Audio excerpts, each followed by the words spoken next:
So welcome to PolitiFest 2020, Pick Your Future.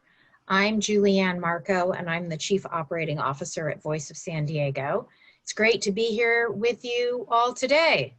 In case you're not familiar with us, Voice of San Diego is a nonprofit investigative news organization committing to holding public officials accountable and giving you, the public, tools you need to advocate for public good.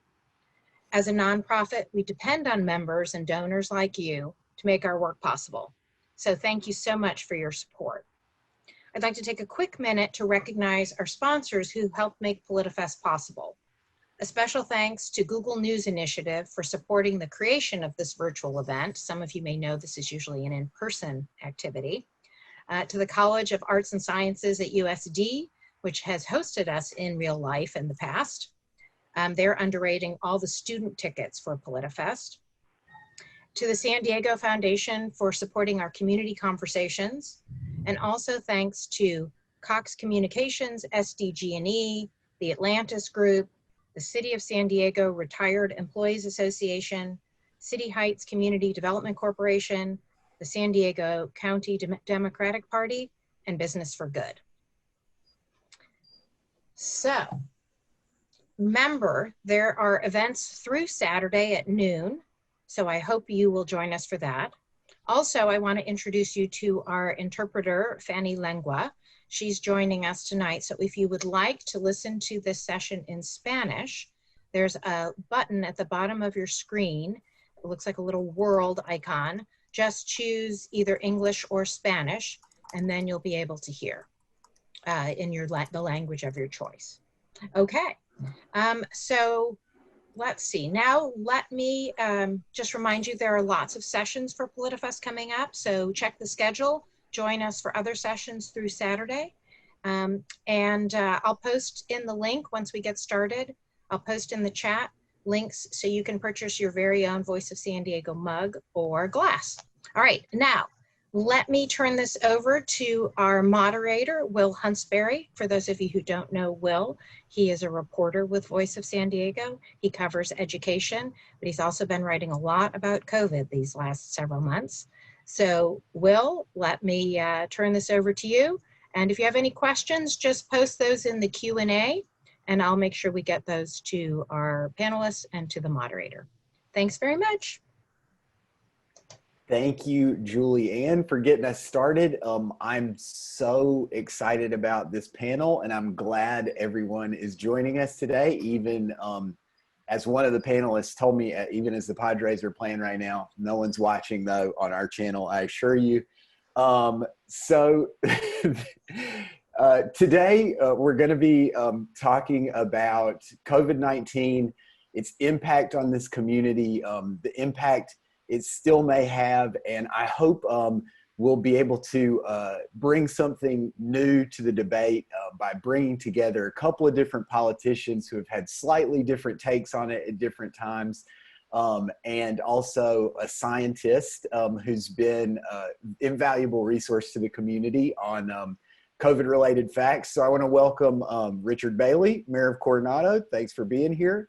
We have County Supervisor Nathan Fletcher. You've probably seen a lot of him. He's been helping run the COVID committee for the county.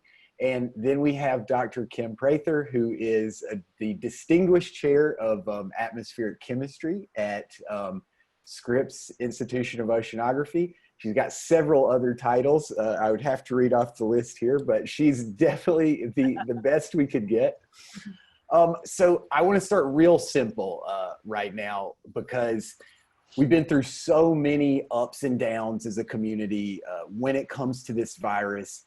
Dr. Prather, can you just start us off and try to give us kind of a simple description of where the science and the data tells us the virus is now in terms of community spread? How are we doing? Yeah, sorry, can I interrupt for 1 second? I'm sorry. Fanny and Anna, you're not, you're muted.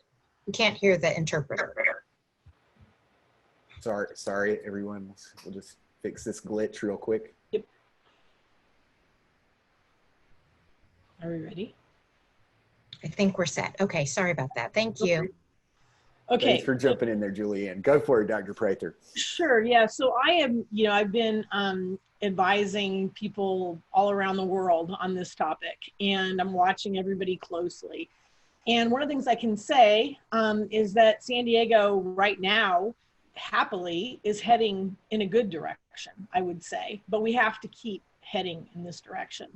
And so, as a scientist, I just got done advising one of the senator that's at the head of healthcare that's overseeing CDC. I just got done talking about what CDC is going to do in terms of guidance.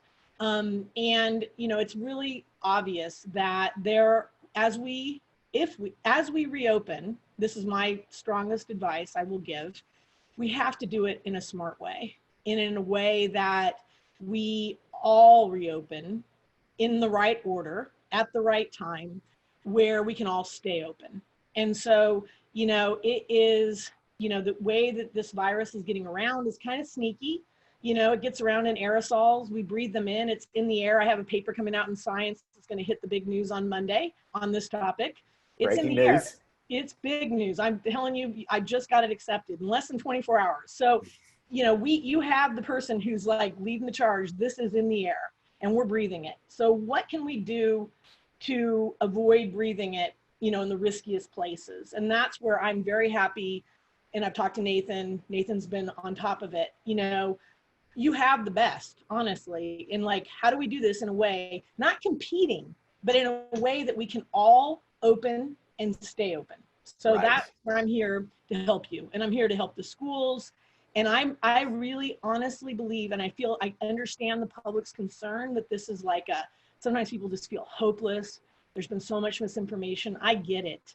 But as a scientist, I can tell you, it is not an unsolvable problem. In fact, it's very fixable as long as we acknowledge it's in the air and we do it correctly. So I'm here to answer questions about that tonight. Well, so let me kick that over to you, Mayor Richard Bailey, first. How do you feel it's going in Coronado in terms of reopening smartly? Is the city where you want it to be in terms of reopening? Well, thank you, Will, for inviting me on this panel. I think in many ways, when you compare, say, Coronado's case rate compared to other parts of San Diego County or the state or the rest of the country, by that metric, Coronado is performing very well. Of course, every representative will tell you that they wish the case rate was smaller. They wish the number of deaths throughout the region, throughout the state, were smaller. But based on a purely statistical standpoint, for the most part, Coronado is performing quite well. Where some of our frustration within the public has really centered around, as Dr. Prather was mentioning, some of the misinformation that might exist, and also among our business community, some of the more inconsistent, arbitrary nature of some of the early health orders that came out. Right. And I'm going to kick it to Supervisor Fletcher in just a second, but you brought up the early health orders. It seemed like maybe from your public statements, you were a little more frustrated early on about a lack of local control. I mean, do you think that's fair to say? I would say that's a fair characterization. Obviously, the public health officers at the state and at the county are the ones that have jurisdiction over this matter.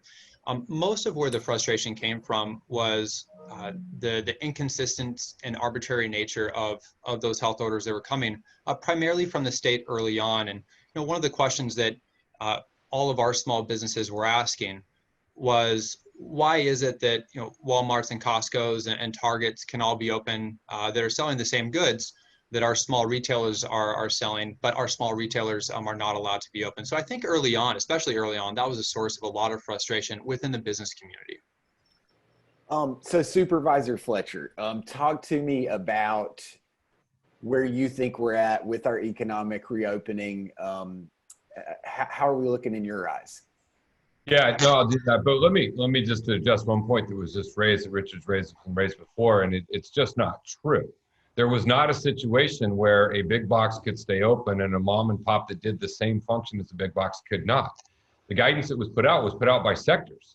So if you were a small grocery store or a big grocery store, the same rules applied to you. So this was a common talking point that continued to get reiterated. And certainly reopenings at the beginning were not perfect and flawless, and there's a lot of things we can look back and say we should have done differently. But again, this is a part of the misinformation. We continue to say things that are not factually true. And so the rules are based on sectors, and I would have done it differently in a different order, but it wasn't a case where you could be open if you did this function based on the square footage of your property. But you know, look, where I think we are in this evolution and in this process is dealing with the ups and downs attributed to our inability to really see this thing through the right way. And the challenge is when you open, and Dr. Prather will point to this, when you open too many things too fast, particularly in high risk settings, you risk the entire region potentially being set back. You know, if we go back to June, the decision to reopen bars was a recipe for disaster. And the unfortunate thing is our small businesses have been put on the precipice of this week in and week out, what tier are we in, what does our future hold, when they didn't need to be. And so I think where we have to go moving forward is to continue to work. And look, I think the overwhelming vast majority of San Diegans are doing an incredible job of what they're doing every day. And I think people are really beginning to adapt.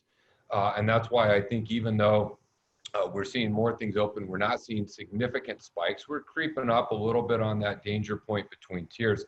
But I think the overwhelming majority of folks are doing a good job of adhering to it. But my heart really hurts for small businesses that are facing a prospect of potential reclosures, which I pray and hope we avoid. That I think was a situation that was avoidable, and other counties certainly did.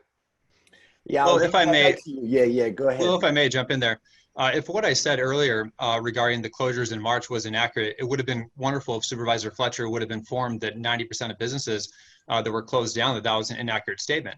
The fact of the matter is that many of the big box stores that say sell food were allowed to open because they sell food, but they also sold other goods too that many of their shoppers were shopping for, as opposed to shopping at our local merchants. Yeah, Richard, I'll send you the walkthrough of it all, man. I'm happy. It would be great. Most of the businesses that were closed would have liked that information too. Yeah, but you're misrepresenting what happened, and so I just think the sector guidance was the sector guidance. It's a common talking point, but you also, if I may, then why were they all closed? Were all the businesses just uninformed that were closed? But you also just called public health orders an abuse of power. Like this created the condition and situation that caused tremendous distress. Supervisor Fletcher, when we're issuing tickets to individuals that are watching the sunset, that is an abuse of power. All right, thank you guys. I'll let you guys go with it for a minute. I'm going to turn. Why you have situations like you have pop up in your Starbucks there. I'm going to turn back to Dr. Prather for a minute. So Dr. Prather, you mentioned that you think there is a smart way to reopen that that can be hopeful and that can work for everybody. Talk to us about what your vision of reopening would be like. Yeah.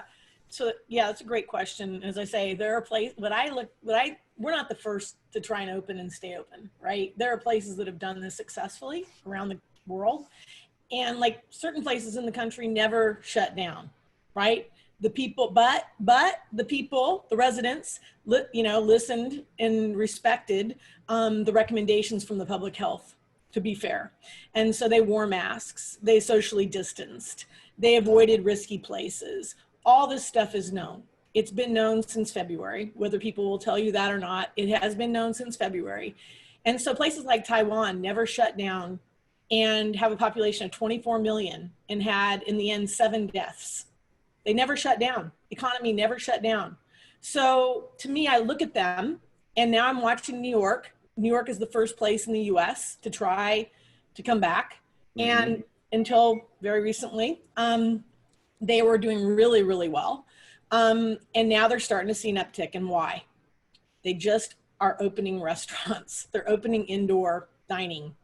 And what is the riskiest place you can be? And I love restaurants. Trust me, it's my favorite thing. So don't the restaurant owners get upset with me. I want you to be able to open. I want you to be able to stay open this time. And the riskiest place you can be is indoors, poor ventilation. If you can have the windows open, that's the cheapest form of ventilation you can have. But talking, it turns out that this virus is it's very sneaky, and it's spread by people simply by speaking. They don't even know they're sick. So like 20% of the population has led to 90% of the disease. And that's not from coughing and sneezing. These are people that thought they were perfectly fine. So that's what we have to protect against. And so what that means is we have to avoid places where people can go and they'll be talking and yelling and there'll be loud music, and you know what those places are, and where the ventilation isn't good.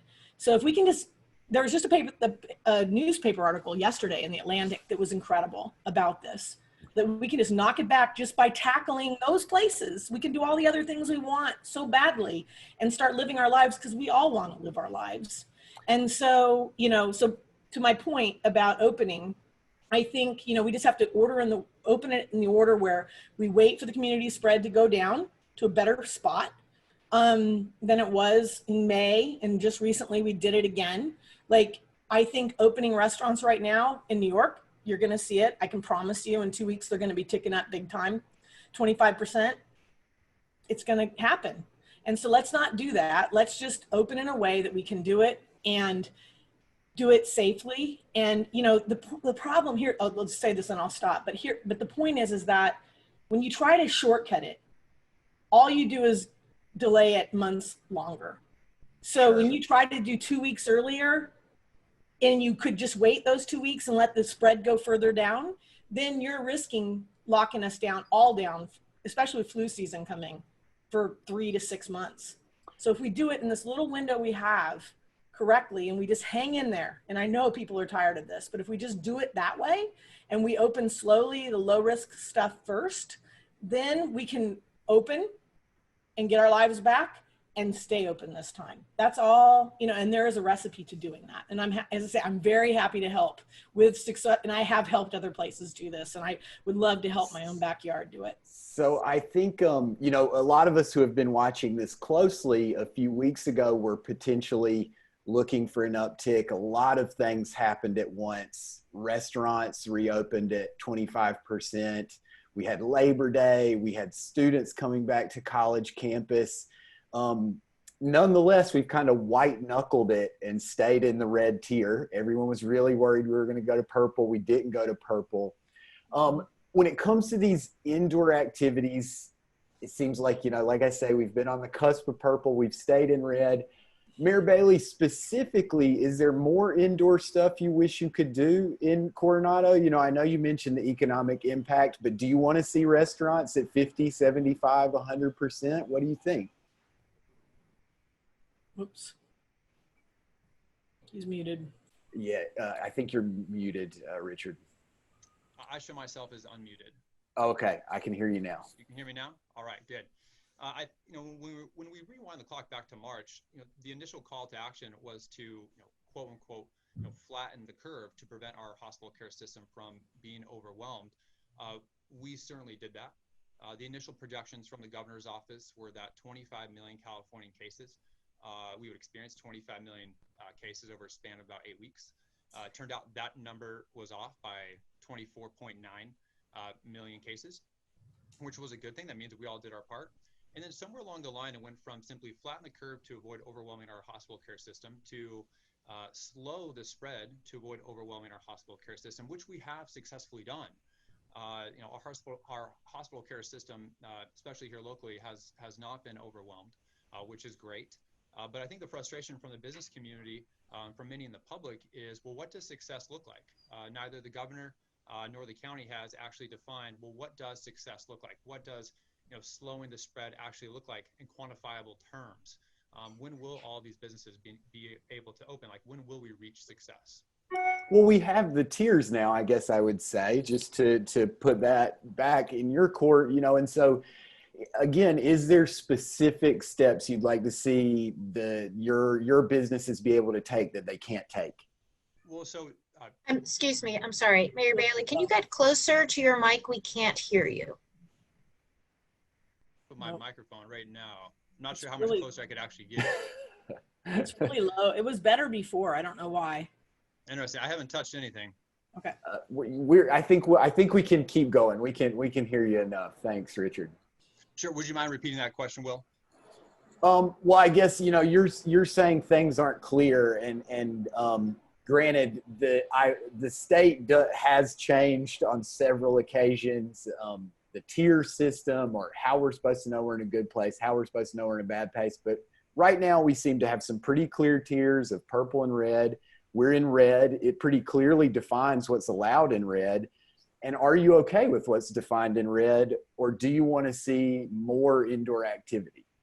Well, I think what we need to focus on is when you look at that tiered system, right now, even the least restrictive tier only allows for many of our businesses to open up at 25% or 50% capacity. And that's the least restrictive tier. I don't think any business would define 25 or 50% capacity as success. So I'm wondering, when is that final tier of success actually going to be released so that our businesses and the general public has an idea of, well, what does normal life look like when we've actually achieved these goals? Nathan? Yeah, I think this is a common thing you hear. We said flatten the curve, and then we keep moving the goalpost, and it's not. Look, at the outset of this, we did face an unprecedented situation, and we were watching hospital systems be overwhelmed. Like, that is a reality that we watched, and we saw it happen in other countries. We saw it happen here, and so it was an unprecedented action to deal with the pandemic that only happens once every 100 years. And I think a part of my frustration, Will, is Richard and I ought to rightfully, club each other to death over the role of transit, or who gets a weapon of war, or what is a woman's right to choose. And those are issues that we should have ideological differences about, and we should highlight them, and people can decide what they want. This was a time where we really needed to come together and work the problem. And if we came together and we worked the problem, we would have not only saved lives, but we would have saved jobs and ensured a smoother economic recovery. But we continue to turn these things into ideological talking points instead of doing what other countries have done, which is successfully work the problem. And so, look, we flattened the curve to avoid overwhelming our healthcare system, and then we did that very successfully, much better than many of the initial projections. And Will, you will remember those early models about the number of hospital beds based on the rate of spread, and people did an incredible job. And it's amazing how responsive COVID is to the non-pharmacological interventions we ask people to do. And if you do those things, it is unbelievable how effective we can be at stopping the spread. But then we couldn't stay in that posture. So as we came out of the reopening, it was slow the spread. And the state had the monitoring list. Counties were able to open. Our county opened everything the minute they could. I was on the losing end of a series of 4-1 votes, not because I didn't want things open, but because I wanted to safely reopen in a consistent way. We spiked. And then we asked the state for a tiered system. We said, we can't live in this on or off the monitoring list. And so now we know exactly what every tier is. So what is the return to normal? The return to normal is when we have a vaccine or a therapeutic treatment that reduces the threat to our society and our healthcare system. And at that point, we won't have a tiered system, and people will be able to open like they did before. And that was announced Nathan. when the tiered system was announced. Let me give it back to the mayor on that one. Yeah, I'm curious. Supervisor Fletcher actually in his statement said that we had an overwhelmed hospital care system here in San Diego County. That's simply not true. We have approximately 6,700 hospital beds in San Diego County. The largest percentage of COVID-19 patients that utilize those beds reached about 10%, more or less. We haven't, Richard. We have not overwhelmed our system yet. You said in your statement that we had seen an overwhelmed hospital care system. I think you said the early projection. You saw it in New York, you saw it in Detroit, you saw it in Italy. I said we have not seen it here. You did slip that in there, and then you corrected yourself. And I do appreciate that. Yeah, once again, though, what if a vaccine never arrives? Does that mean that all of our businesses that are only allowed to operate at 25 to 50% occupancy should then just be forced to go out of business, even though we have even though we only have several hundred COVID patients in our hospitals, even if we have an adequate capacity within our hospitals? Does that mean all those businesses should go out of businesses? What if a vaccine never arrives? Yeah, Nathan, it's a fair question. What do you think, Nathan? Or okay, go ahead, Dr. Prather. Because I think we're missing one little key piece that I'm hopeful for. Well, back to Nathan's point about, people just follow these non-pharmaceutical recommendations. We can do this. That is a true statement. But what I will say that I'm a little more hopeful for now than I used to be is fast testing. is being able to test people. There was a question I saw on the Q&A, which reminded me that their tests we're really close to being able to get an answer back in 15 minutes. And if we can do that and cheap, and you can do multiple tests, to get the accuracy up, which you need right now, that would be huge. And I think we're much closer to that, quite frankly, than we are to a vaccine. So I think between the non-pharmaceutical interventions and these fast tests that would screen people more regularly, because right now, as I say, the problem is the asymptomatic people. So finding those people right now is not easy. And so if we could do it with a 15-minute test, holy moly, it'd be huge for us. And I think we're really close to that. And that's the way that other countries have controlled the spread. Obviously, they didn't have a vaccine at that time, right? They controlled it by the biggest intervention was masks, and that was it. It was masks, and it was social distancing, hand washing, kind of, but that's determined. Surfaces aren't. It's in the air, mm-hmm. And so they cleaned their air. They were all about ventilation. If you look back at 1918, 100 years ago, there's tons of pictures of people teaching kids outside, about restaurant people eating outside, people getting their hair cut outside. We've done this 100 years ago where we weren't even close to the medical world that we have right now. And we knew that ventilation was number one. And so that's why I'm pushing hard. And I hope this next week, CDC will come out with clear guidance for businesses. But ventilation is everything. And we live in San Diego. Think about the people on the East Coast. It's an easy problem for us. If people would just listen and quit arguing with each other and questioning people that are trying to help them. Like I'm sure she wasn't scolding you all. Don't worry. I wasn't, Richard. Richard, you're not. No, I wasn't aiming this at you at all. I'm just saying. I don't take offense. No, I would never. No, we're all working together. That's my full belief. And but we all have to agree that we're on the same team. And if we work as a community together, I swear, I promise you, we will fix this. I really believe that. Well, Richard, can you tell us what it's like for the businesses in Coronado right now? How successful have people been able to move their businesses outside and adjust their way of life? That's one thing I'm really curious about. It really varies business to business and industry to industry. Many of our gyms in town simply cannot operate with 10% indoor capacity. So we have allowed our businesses to take advantage of outdoor public spaces wherever possible to conduct their business. But unfortunately, that's helping some businesses get by, but unfortunately, it's not going to be good enough for many of these businesses in the long run, which is why I think it's really important for all of us to have some vision for what success looks like. Nathan, what about you? Do you think that, we've been able to be nimble enough to adapt as a society to what's been happening to us? Like Dr. Prather mentioned, we've got to have the best weather in the whole United States of America, which, should mean we should be able to transfer a lot of our lives outside that were indoors previously.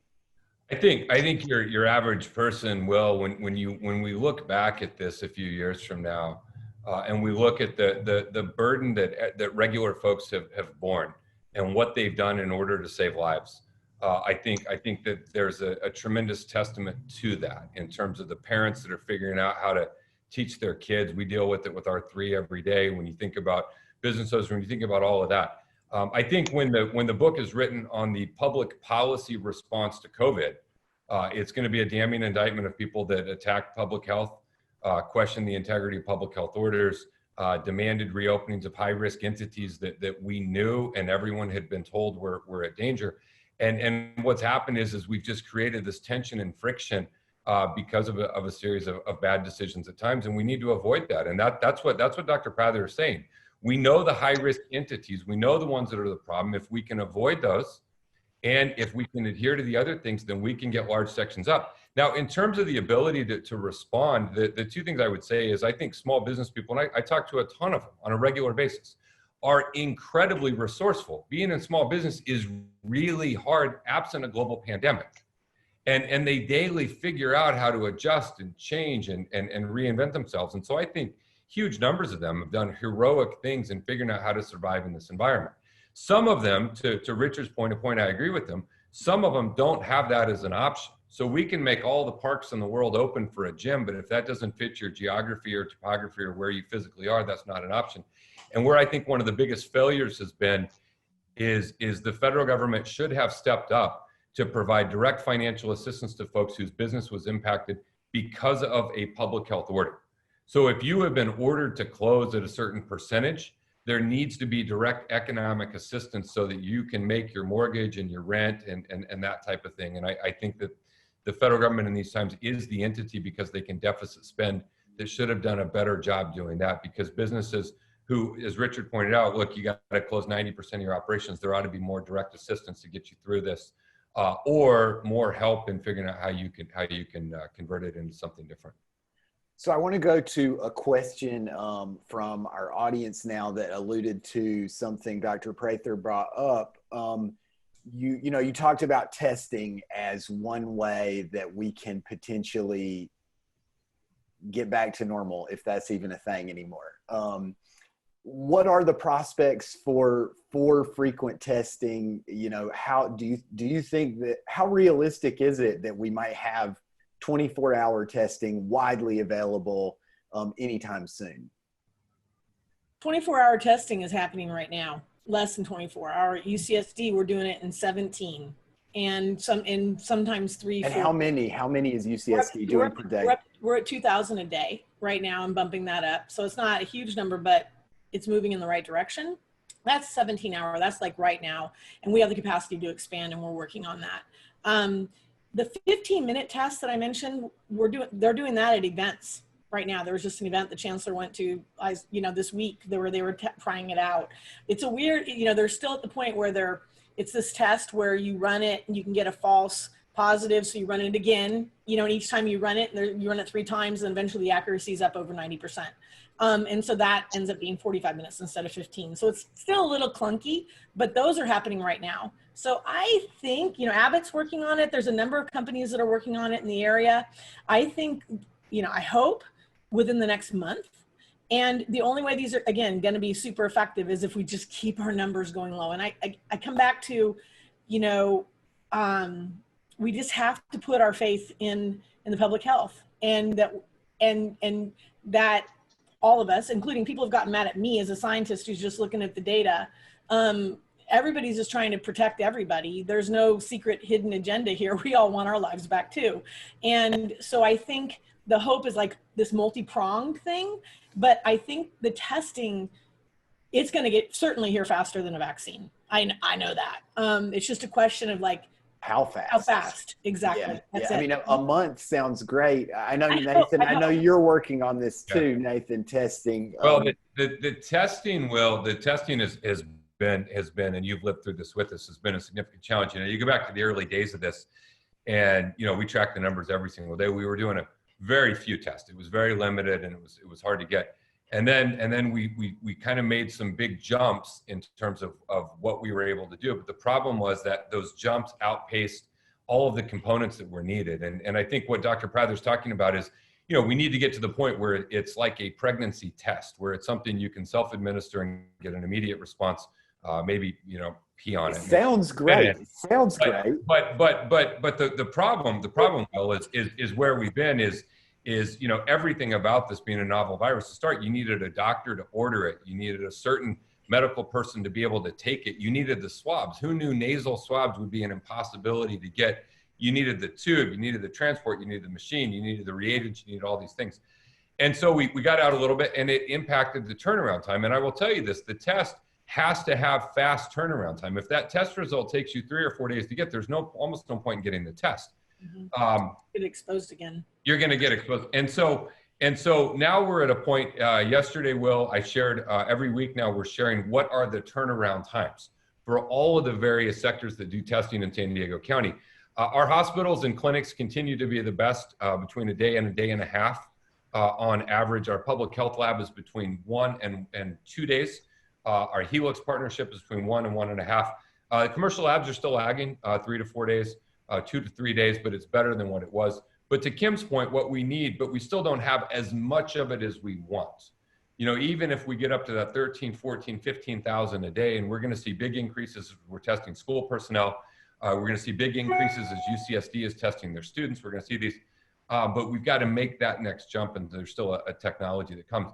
But it's not just the test. It is the test in combination with the contact tracing, robust efforts around there. I think the app that's being developed will be helpful for people who choose. How many contact tracers do we have now, Nathan? Oh my gosh, 600-700. And we're doing, now obviously you got to keep in mind it's two things. It's the case investigation is the first step. So you're a positive, the case investigator talks to you, tracks down where you've been, who you've been in contact with, and then the contact tracer contacts those folks who were close contacts.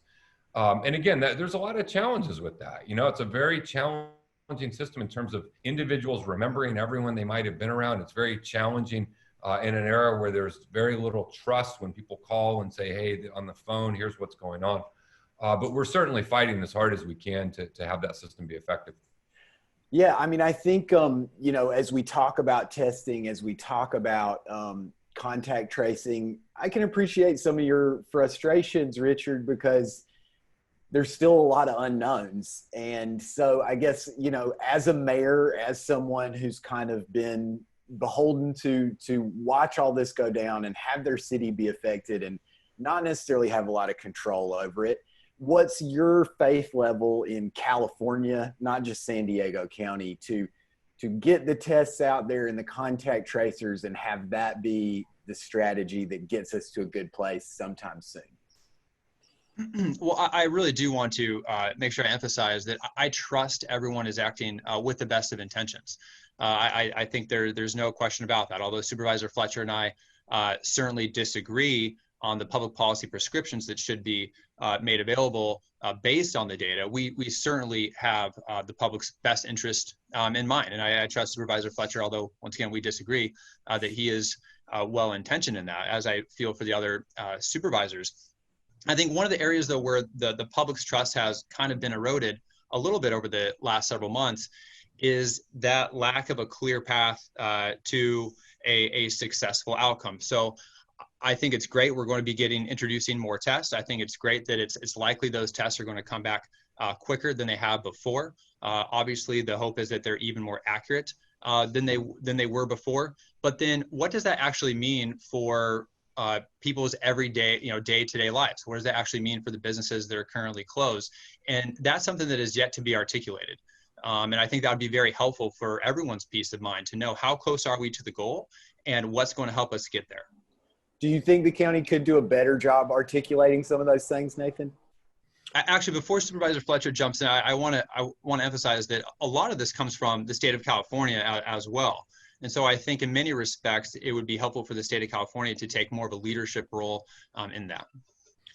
Well, I think Will, I think the challenge is absent a vaccine or therapeutic treatment or combination of them, or absent, to Kim's point, immediate, widespread, rapid testing, we're going to be in some state of weekly monitoring the numbers, the case rates, the percentage of positive, and making adjustments as we go by.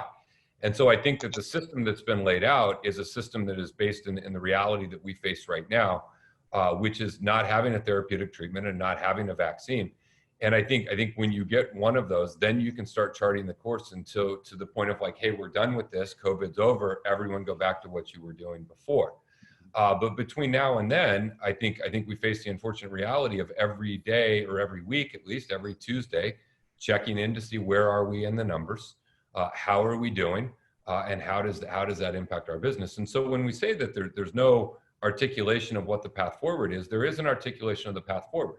As our case count goes down, we will descend in tiers and we will be able to open more things. And that is what we're going to face while we're facing the realities of COVID. When we get to a vaccine or a therapeutic treatment, then the world will change and we won't need a color-coded system. And, for the businesses impacted, I am not in any way, I hate the way this gets framed. You see the little things. There was one last night out in front of the county again, where it's framing it as like you're anti-business if you think that we should do this in the right, responsible way. And my concern is that those attitudes and efforts that are pushed are things that are created that are simply increasing the case count, which is negatively impacting our businesses. And so I wish we had more financial support for folks who've been ordered closed, but we don't have a reality. Look, we have to confront the challenge we face. We have to understand exponential growth is a scary thing when it takes off. You start reading behind the research around some of these super spreader events and these tremendous explosions of aerosolized thing, and we just have to avoid that, not only to protect public health, but protect our economy. Dr. Prather, you wanted to jump in with something? Yeah, I think, you know, I how do I say this? I understand, you know, Richard's concern. I see everybody's side, but I mean, I hear the public loud and clear. As I say, I live my own life. I've got 2 teenage boys locked in my house for the last 7 months. So I know really well, and we all want to get back to our lives. But the point that I think the public loses track of, and I can assure you, we have more control than you realize of ending this. And it's just, there's simple measures that we know what to do. And sometimes I feel really terrible that we got really bad guidance at the beginning. Masks don't work, they do work, don't wear masks, do wear masks. You know, we heard everything, and I heard it too. But I can tell you masks are the best measure that we have. And you wear a mask to protect others because you don't know if you're sick. And the #1 age group that is walking around with this is 20 to 30. They feel great, but even they can have long-lasting health. They don't die, but they have long-lasting health effects, and they can carry it back to their family. So masks is really the answer that's working, that we have right now in hand, that if everybody wore masks, we would be back in business, I don't know, in a month. We could be avoiding those indoor settings where you're not going to wear a mask. Thank you. Exactly. Yeah, because that's the other big question that I've had, and I just dealt with Fauci about this 2 days ago. We were talking about what is the safe social distance indoors? You know, when can I take my mask off? And the rule that we're pushing CDC on right now is that if you're indoors and someone else is in the room with you, you should be wearing a mask. There is no safe social distance. That's where the spread is occurring. And well, that's a problem for restaurants. That's why the restaurant industry. Think of a cigarette smoker. Just think of being in a room with one cigarette smoker over time, and how that just builds and builds and builds. One person, and you can be sitting 50 feet away from that person and it will fill a room. That's how this virus behaves. And so we know all this. And so as long as we just are smart and make those choices, and the public can trust that, I mean, I think we can get out of it. The other thing that's really important, I'm guiding the school reopening. I'm on the advisory committee for Cindy and Dr. Martin. And you know, one of the things, they're listening. I got to tell you, if your kids are going back to school in San Diego Unified, you're in good shape, because they are going above and beyond what the minimum requirements are. Because I pushed. So let me ask you about that quickly, Yeah, Dr. yeah, sure. You know, you've talked about being outdoors as this really pretty safe activity. It is. And yet we don't see San Diego Unified students outside. Presumably they actually could be out there right now safely having some classes. Yeah, they're working that way. What they're going to do, my understanding, is more of a staged reopening. There's kids that need to go back sooner, and they're going to stage that. And then I think we'll go back partial and like we'll just start staging it back, you know, and then kind of watching, which is what you have to do. But you're right, that you can do a lot of stuff outside. The problem, it's not just being inside, it's how long you're inside. That's the other key point. So holding a class for 3 hours, keeping kids in a classroom for 3 hours is not safe. So those kinds of things we just have to register. Schools historically are all focused on what we call the hygiene circus, clean surfaces, but that's not where it is. You got to clean the air. And so in San Diego, we're doing that. And at people's houses, if people are interested, I can put a link. You can build a $40 box fan that knocks your air cleaning your house back, you know, to really low levels, to where it's really healthy for $40. Let me take this to Richard. You know, you've said you've been frustrated with a lack of clear guidance. Do you think, you know, as I think many have pointed out, including Supervisor Fletcher, you know, we should have prioritized schools before restaurants potentially. Do you think that would have been the right way to go, that we should have maybe done things in a different order and gotten to some of these things last, that we prioritized over schools? Well, rather than focus on the order, I once again go back to, you know, what was the original intention behind the lockdown in the first place? It was to flatten the curve. We've successfully done that. I think where we run into issues with the execution of the health orders and where we run into kind of an inconsistent approach is when government tries to be so narrowly prescriptive industry by industry and even as it relates to education, rather than focus on kind of a long-term, consistent and equitable health policy that focuses more on behaviors and applies to all, rather than this very narrow prescriptive policy. So as the doctor mentioned, it sounds as though students at San Diego Unified and students throughout the county could be back to school in some fashion in a relatively safe environment. And we know from the data, children are relatively safe compared to the older demographics. So that's something that all public policy officials should be promoting. Can I add on to that though, real quick? Sure. It's a safe thing as long as the numbers keep going down. It is not safe to open schools when the numbers are where they are right now. And, you know, just to be clear. And the other thing but it would be safe to open them outside, right? I mean, outside in some capacity, you can start. And that's what I was getting at, Dr. Prather. I don't want to speak. Yeah, I don't want to speak for, you know, they have a lot to juggle and I know that I heard that they're looking into that. But, you know, I mean, the other thing back to your point, Richard, about children are safe. Yeah, children. Relatively safe. They're safe, but they take it home.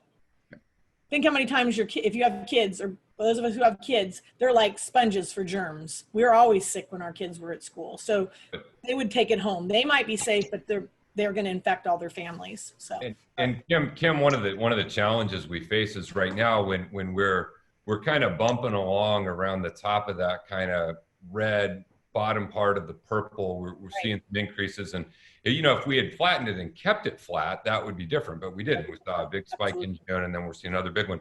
But, you know, one of the challenges is just last night, again, there's a group of folks out demanding more high-risk indoor settings must be opened right now.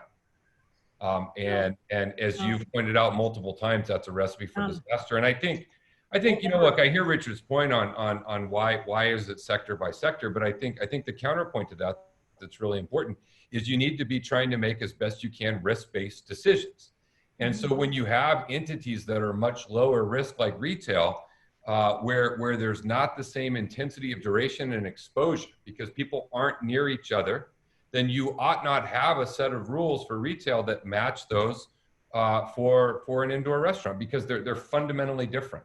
And so, although not perfect, the system put in place is trying to be based on risk so that you aren't punishing people that are lower risk. And you don't want to punish anyone, but it's trying to find that balance about how do you most responsibly slow the spread while causing the least economic harm. And so that's why there are industry by industry guidances and there are different rules that apply to different tiers and sectors. And it's not our desire to punish, it's a desire to keep as many people as possible open. If you were in an industry that posed very little risk, why would you face the same requirements as one that is very high risk? And so it's not perfect, but people are trying to do the best they can to give as much flexibility to have as much open as possible. No, so I want to talk about. Let me jump in, Dr. Prather. Sure, so I want to talk about the future a little bit. You know, we've all been living with this for 6, going on 7 months, and we've dealt with crisis on top of crisis, with a reckoning over racial justice, with you know, a presidential campaign that is increasingly divisive. Do you know, I want to toss this to all of you. Is there a vision of the future where we could try to all get on the same page when it comes to dealing with this virus? You know, do any of you guys have thoughts on scaling down how politicized this has become? Because, you know, frankly, it just doesn't necessarily seem like we've done a great job working together at all the points. Yeah, I'm happy to jump in on that. Well, we had early in our response to this, we had an incredible moment here at the county. It was early. We declared a state of emergency and we were doing things. And we had folks representing all the geographic areas and all the sectors of ideological spectrum around various political parties. And we all stood unified and we were moving forward together. And I came out of that and I felt really good. And then I was confronted the reality that we are at a point of maximum division in our country. And we're at a point of maximum lack of truth. I have one of my colleagues on the board of supervisors who routinely goes out and says things that are objectively false. Voice did a whole piece walking through the things. The UT has done a whole piece saying, look, we can agree or disagree, but like, that's not true. Right. And I think when we have that situation, and that's what I wanted from the beginning, is if we could have set aside our differences on other issues and reserve those differences and said, hey, we're gonna totally disagree on all these other things, but on this thing, we're just gonna work the problem. We're gonna take the data, we're gonna take the science, we're gonna work the problem. And I just think we were incapable of doing that, in large part because the presidential response from President Trump was erratic and was unstable and was predicated on things that were not truthful. And so it just created an environment where it made it so incredibly difficult to do. And then the final thing I'll say in this, because I know you want to hear from others, is if you go back to 1918, in large part, we faced a lot of the similar divisions in 1918. There were the same fights over do masks work or not work, and you had open up, reopen protest, and you had people saying, you know, these orders aren't constitutional and they're not valid.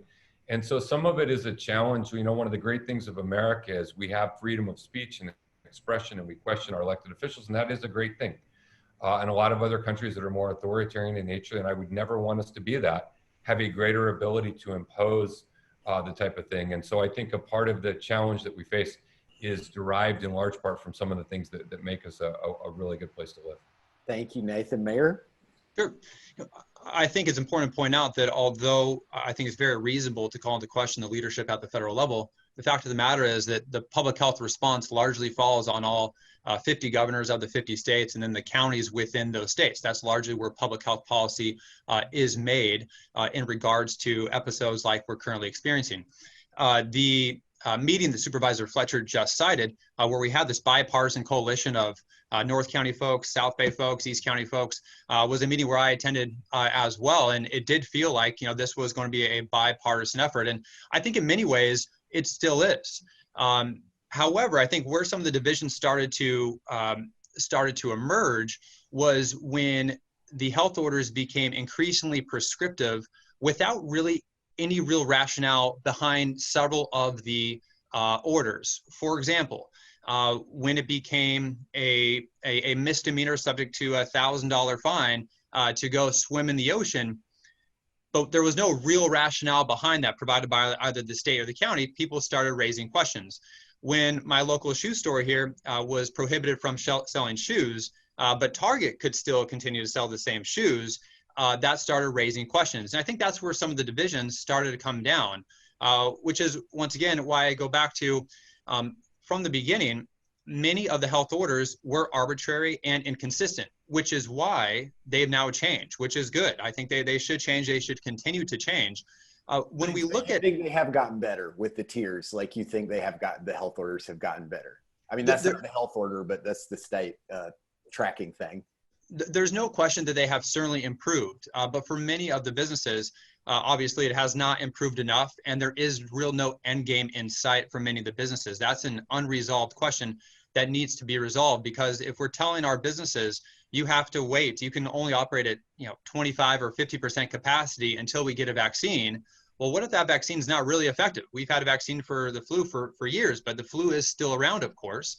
It's not unreasonable to think that we might be around, we might have the coronavirus around for several more years, potentially. Like, we have to prepare, we have to have a long-term plan. And then finally, if we're trying to assess how well we've done as a state, there's clearly room for improvement. Although we've been one of the more restrictive states in the nation, we're 26th out of 50 for deaths per million. We're 28th out of 50 for number of cases per million. So despite how aggressive our lockdown measures have been, there are still other states that are performing better than us that have less restrictive measures in place. Thank you, Mayor. I see, and yeah, go ahead, Dr. Prather. You've got about 30 seconds. I didn't get to answer that question, and you just gave me a perfect segue. It isn't about the lockdown measures being hard or soft. It's about the people listening. So you cannot blame it on the lockdown measures. People are not listening like they should, and they're tired, and I get that. But if people would listen, it's all about the long game. The more people stop listening, this is gonna drag on. As you say, it could drag on a year or 2 years. If people just listen, we could be out of this and back closer to whatever normal will become within a month or two. But if people keep fighting it and keep not wearing masks and keep blaming people, we're going to stretch this out another year or two. You're right. So Dr. Prather, I'm curious, what does out of it look like? And are you suggesting that people in other states listen better than people in California? Yeah, well, different parts of California listen better. I will tell you that because I'm working with them. So like San Francisco Bay Area, you know, certain parts have done really, really well. And there's just certain parts that they kind of got it together and listened. And I don't know why. But I will say San Diego right now, to be fair, is doing pretty darn good. You know, this is the best I've seen. I go outside now and it's looking good. UCSD on campus, kids are all wearing masks. I'm going to freeze it on that wonderful positive point you just made before Julianne Marco kills us all. Okay. I would never do that. Thank you all so much for participating. That was lively. It was fun. It was everything I wanted to be. Thank you, everyone who watched. Julianne. Thank you all for joining us. Thank you to all the panelists. Thank you to Fanny for translating, Will moderating, and everyone join us in another session starting in 5 minutes. We look forward to seeing you there. Have a good Thanks, everyone. evening. Appreciate it. Stay safe.